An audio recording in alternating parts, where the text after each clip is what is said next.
Airlift 2, scene response. Bainbridge Island. Airlift 5, go ahead. All right, no problem. We'll be coming out of Seattle. We'll be there in about 15 to 20 minutes. Over mountains, Airlift 2, 12:30. onto islands, into the middle of highways. Wherever we are needed, Airlift Northwest is there. Since 1982, we've expanded our fleet, our staffing, and our reach.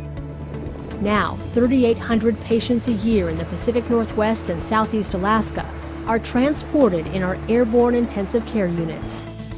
With one call, critical care nurses, equipment, blood products, and medications fly to the rescue to make sure the worst moment of a patient's life isn't their last. 35 years ago, on a rainy Saturday in Sitka, Alaska, this wasn't an option. Dr. Michael Kopis, the director of Harborview Medical Center in Seattle, sat in a local community hospital with 3 children pulled from a house fire and a desperate need to get them to his Level 1 trauma center in Washington. So I spent the entirety of the afternoon, usually from about 2 o'clock until 4 o'clock, calling every fixed base operation. He eventually found a pilot and plane, but the children didn't make it to Seattle. That day, Dr. Kopis found a mission. And I decided from all that afternoon of sitting and dialing and talking to a variety of, I'm sorry you reached the wrong number, and wait 5 minutes and listening to elevator music. No doctor should have to. They ought to be able to pick up a phone and get the help that they need. The region's first critical care air ambulance service was born. In its infancy, Dr. Kopis was a one-man dispatch center.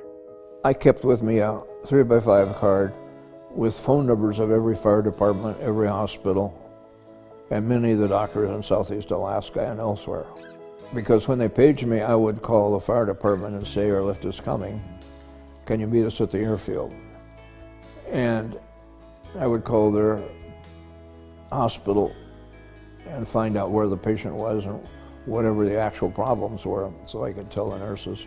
And then the nurses would call me. I carried around a brick, a large phone, the kind that was about as big as 2 hands, which I had to hold with 2 hands. I had a long aerial, which Lou had given me for Christmas. Then the nurses would rush to the airfield.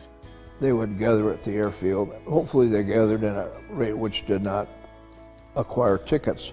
One of them, who was a bit of an aggressive young lady, drove her Volkswagen, which was a little souped up, as aggressively as she could, managed to get at least 2 tickets responding to airlift when she was working. Over the years, that kind of passion kept the mission moving. Innovation, commitment to excellence, and a whole lot of hard work forged Airlift Northwest into the force it is today. 35 years in, ask Dr. Kopis what makes him most proud. It's the people.